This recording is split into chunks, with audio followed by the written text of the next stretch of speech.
Hello, good morning, students. Students, today we will read the next page of our lesson.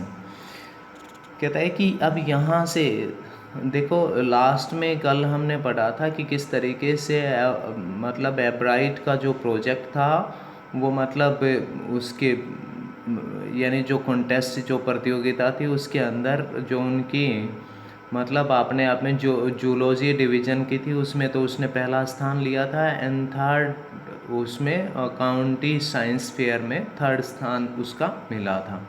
अब आगे कहता है कहता है कि in his second year in high school और हाई स्कूल के सेकेंड ईयर में Richard Ebright began the research that led to his discovery of an unknown insect hormone. Indirectly, it also led to his new theory on the life of cells. कहता है कि in the second year in high school और high school के दूसरे साल में Richard Ebright began the research. Richard Ebright ने वो रिसर्च या खोज शुरू की that led to his discovery of an unknown insect hormone, जो कि किसी अज्ञात अननोन मतलब कि अज्ञात इंसेक्ट कीटकर्मी वगैरह हार्मोन उसके हार्मोन की तरफ जाते थे। Indirectly it also led to his new theory on the life of cells, और कहता है कि वास्तव में यह उसके कोशिका जीवन के सिद्धांत की तरफ भी उसे लेकर गई। कहता है कि the question he tried to answer was simple, और कहता है कि जिसका उत्तर उसने देने की कोशिश की थी वो बिल्कुल साधारण सी बात थी। What is the purpose of the 12 tiny gold spots on a monarch pupa. कहता है कि व्हाट इज़ द पर्पस, क्या उद्देश्य of the 12 tiny gold spot, मतलब क्या कारण है कि कोई जो मोनार्क प्यूपा है उसके ऊपर 12 छोटे छोटे धब्बे जो होते हैं उनका क्या उद्देश्य है। व्हाट इज़ द पर्पज़, क्या उद्देश्य of the 12 tiny gold spot, जो छोटे छोटे 12 सुनहरे धब्बे हैं ऑन अ मोनार्क प्यूपा, किसी मोनार्क प्यूपा के ऊपर, उनका क्या अर्थ है। Everyone assumed the sport were just ornamental, Ebright said। कहता है कि एब्राइट ने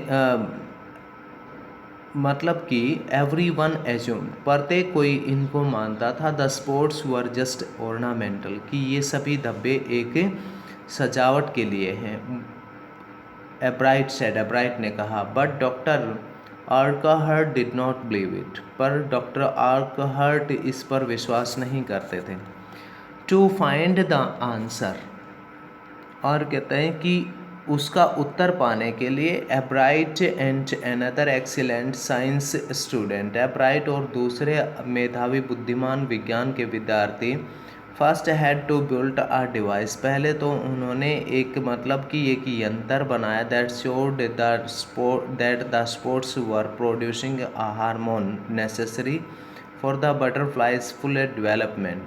सबसे पहले तो एब्राइट और उसके दूसरे मेधावी विज्ञान के विद्यार्थियों ने एक यंत्र बनाया दैट शोड, जो ये दिखाता था कि द स्पोर्ट्स वर्स प्रोड्यूसिंग, कि जो मोनार्क जो तितली है उसके ऊपर जो धब्बे हैं सुनहरे रंग के, वो उसके लिए क्या प्रोड्यूसिंग आ हार्मोन, वो स्पेशल विशेष तरह के एक हार्मोन पैदा कर रहे हैं जो उस तितली के पूरे विकास के लिए आवश्यक है।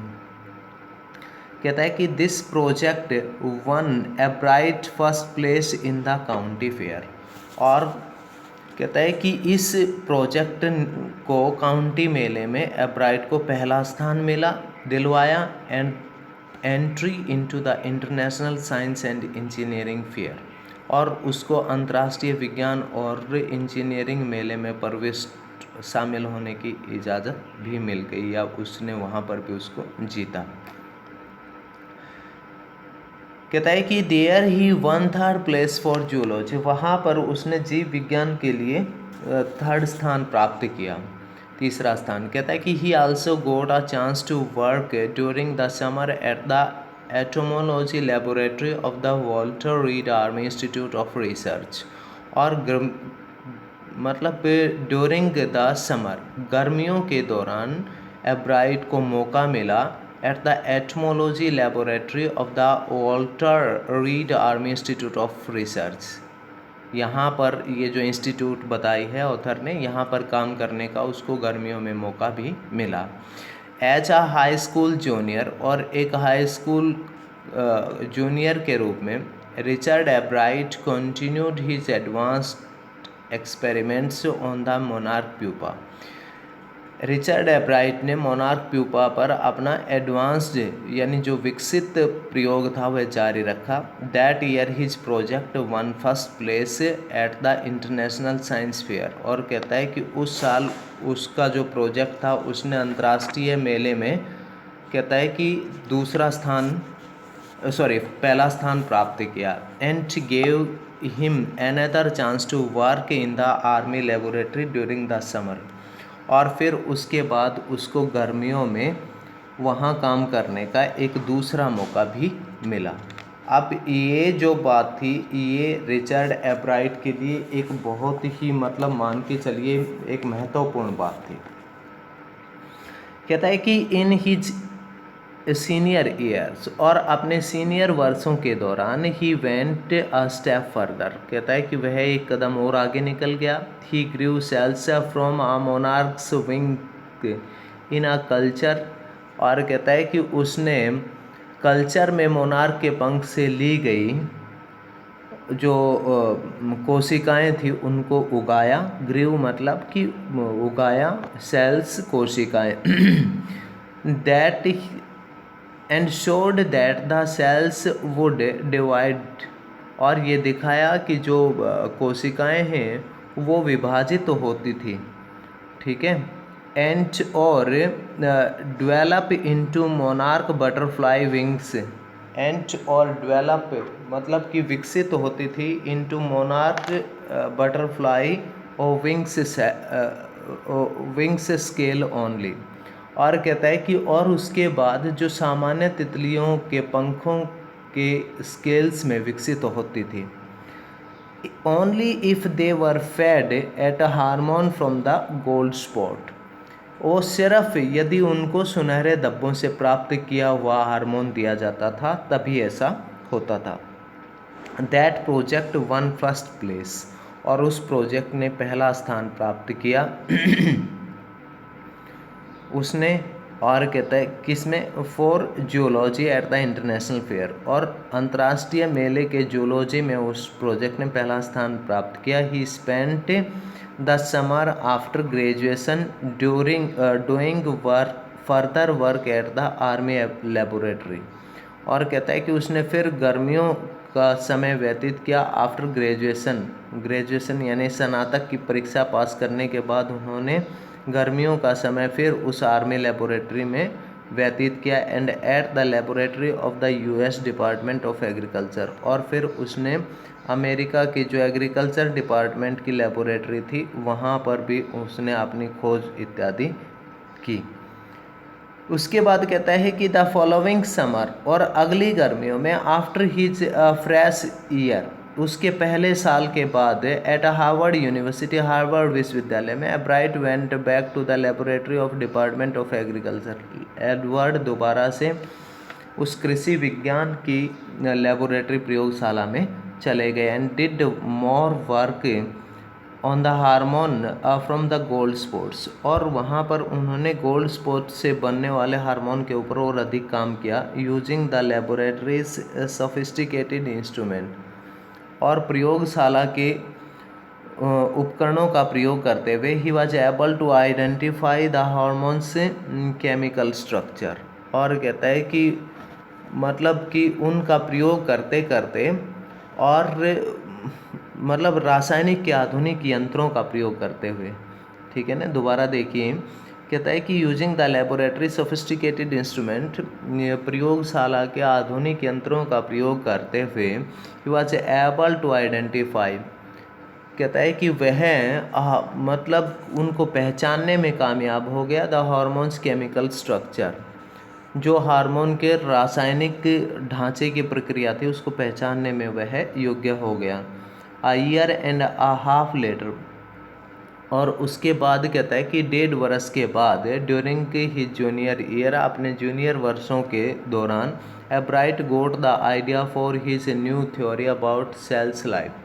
कहता है कि एब्राइट को अपने कोशिकीय जीवन के सिद्धांत पर विचार मिला दोबारा से उसको। It came while he was looking at x ray photos of the chemical structure of a hormone.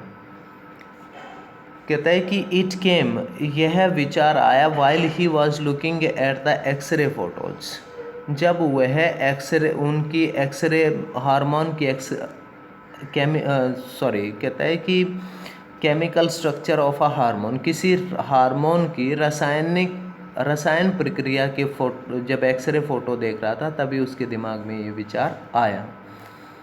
कहता है कि वैन ही सा दोज फोटोज, जब वो फोटोज उसने देखे, एब्राइट डिड नॉट शाउट।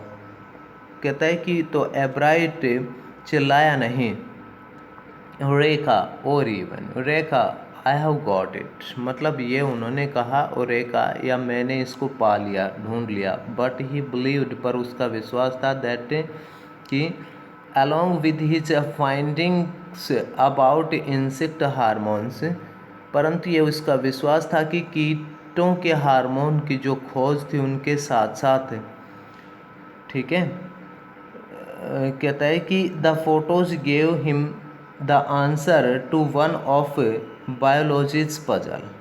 कहता है कि उनके साथ साथ फ़ोटोज ने उनकी जो जितने भी फ़ोटो वगैरह थे उनसे उसकी जीव विज्ञान की एक पहेली का समाधान जरूर हो गया, पजल पहेली। How the cell can read the blueprint of its DNA, और वो ये था कि कोशिका इसके डीएनए का ब्लूप्रिंट को, मतलब कोशिका के जो डीएनए का ब्लूप्रिंट है उसको कैसे पढ़ेंगे। DNA is the substance in the molecules of a cells, और डीएनए किसी कोशिका की नाभि में एक वो पदार्थ होता है दैट कंट्रोल्स, जो कि नियंत्रण में करता है हेरिडिटी, अनुवंशिकता को, जो अनुवंशिकता या वंशानुक्रम जो है उसको नियंत्रण में करता है। It determines the form and function of the cell, और यह कोशिका के आकार और इसकी कार्य प्रणाली को सुनिश्चित करता है। दस DNA is the blueprint for life. इस प्रकार से डीएनए जीवन का ब्लूप्रिंट होता है। ठीक है स्टूडेंट्स, बस इतना ही पढ़ेंगे आज। थैंक्स।